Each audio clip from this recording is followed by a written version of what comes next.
Hello everyone, and welcome to Times Square on the day of the summer solstice. I'm here with Stewart, who is going to be leading us in a class shortly, co-founder of the Solstice in Times Square celebration. We're just going to give you a little shot here. Oh, there's the Ohm. Oh, there's the Ohm. A little bit Tim. of peace in Look Times at Square. That. Wow. Up on one Times Square, that's the building that the ball drops from. Wow. On New Year's Eve. The other solstice celebration, the winter solstice, also known as New Year's Eve. Yeah. It's great to see that Ohm. And just to give you a sense of what's going on here now, of course, we all know that Times Square, as people have seen in the media, is quite empty these days. And that's because of COVID, of course. Normally, on summer solstice, if it were like the last 10 years, there'd be thousands of people here ready to do their first sun salutations as the sun rises in the middle of Times Square, trying to connect to the spirit of the sun and also trying to find some stillness in their mind and their spirit in the midst of all the madness of New York City and our modern lives. And that's really why this event started, is because we thought, let's pay a tribute to Black Lives Matter, which is a central theme of this year as well, in this year's practice, which Douglas will talk about in a minute. But as we were saying, it was how do we, in the midst of whatever is going on over the years, how do we find some stillness? How do we ground ourselves? How do we adapt to change and disruption? And all the craziness of the world, and of course Times Square represents to people the craziness and the distractions of urban life. All these messages that tell us the things we should have and that we need, when sometimes we need to just ground ourselves. So Douglas, do you want to talk a little bit about the origins of the event? We were having a conversation many years ago, back in 2003 or 2002, about yoga, about the busyness of modern life, and about the summer solstice. Yeah, you remember, Tim, back in 2003 when we started this event, the question was about weapons of mass destruction, and everyone was uneasy during that time. It was an emotional time, and the country was sort of torn about the Iraq War and all of that, and we thought at that time that it would be a good idea, to just help people to relieve some stress, to collect their thoughts, to find out how to proceed in a more humane way. And we thought that yoga would be the answer to that. And so, of course, we invited people to come to the square to practice. Unfortunately, it was raining a lot during that time, and the weather forecasters were saying to us, no, please don't go outside if you don't have to go outside. Do go outside for only the things that are important.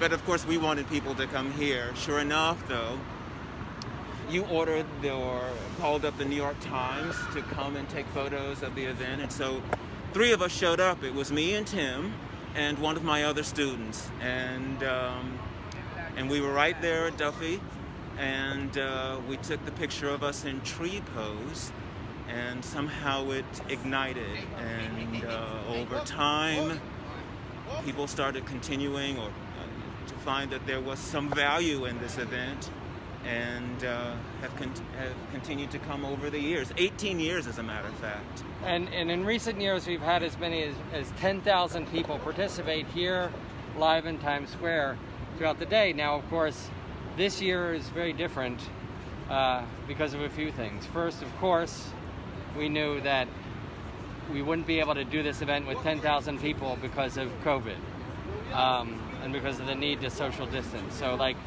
much of the world and many other performing arts worlds, we've been saying, how can we share the spirit of this event in some other way, in some way that is sends the peace, as we see with the Ohm there, sends the peace of the world, but also tries to make share this message of peace with a broader group of people. Yes. So, well, Tim, that yoga for me, and perhaps even certainly for you, has always been the template or the lens through which we can view social issues and personal issues. And even though the world changes from year to year, and even the events in our own lives change from year to year, there is still the discipline of yoga that holds us steady and provides us with with sort of a ground or a rock, as you said, to stand on, a platform on which to secure ourselves and to inspire ourselves.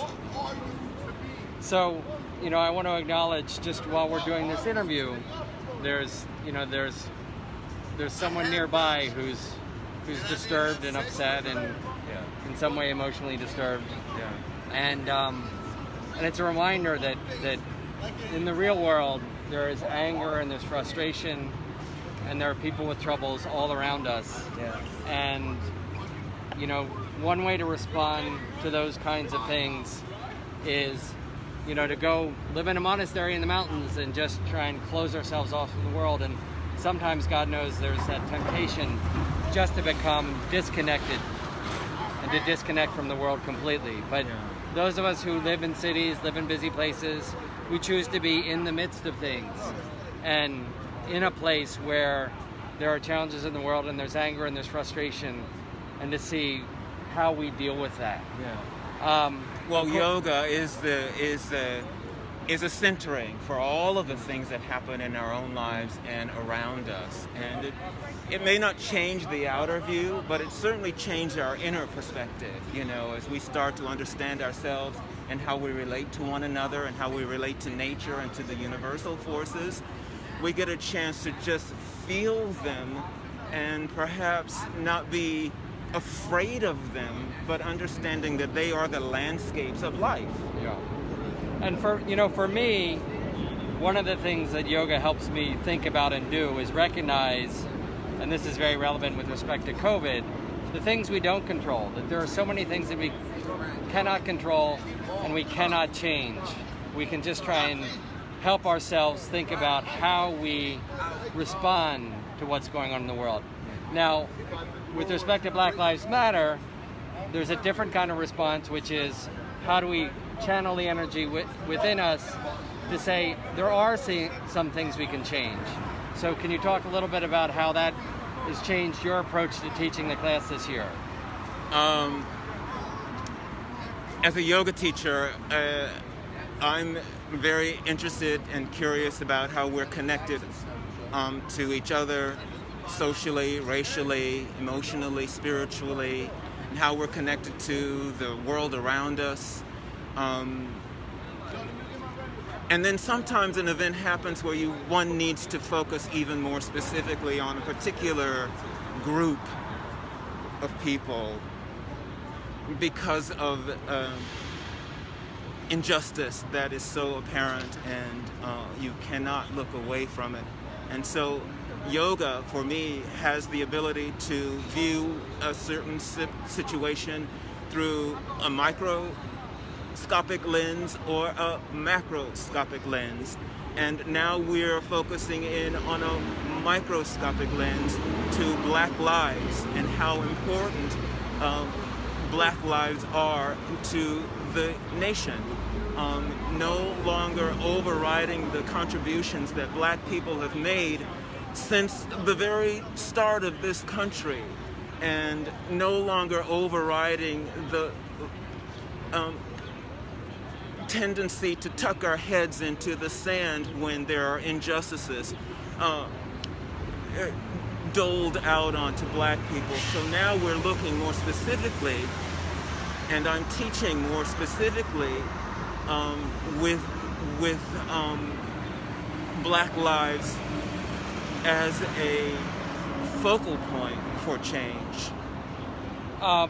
One of the things we've asked people to do, and we're asking you to do online, is share a pose, a yoga pose for you that has helped you in some way move through this time, whether it's with respect to COVID or Black Lives Matter or just other things in your life. Could you talk about the pose you chose? Yeah, there's how many poses, Tim? Oh my goodness, so many poses. I chose, just for the very point I made, I chose chair pose, Utkatasana. And I think because it gives you a sense of ground, it gives you a sense of your own territory, it gives you a sense of place and purpose. You feel the energy of the earth rising up through the body, and yet you are inspired upward through that pose. The energy that you're developing is transformed upward and pierces upward through the sky. So can you show us that pose? Here Douglas, you want to see? just for a minute, just for a minute. Okay, here's your Utkatasana for today, everybody. It's chair pose. Legs are together, you're sitting down deep. Maybe your hands are apart, that's nice. The ribs brush towards the hip bones, your fingers are reaching back. You can feel the power of yourself here and the transformative power of energy. Yes, I know that's sometimes called, what is it, power pose or something? Yes. Tell me yours, Tim. So for me, it's camel pose or Ustrasana.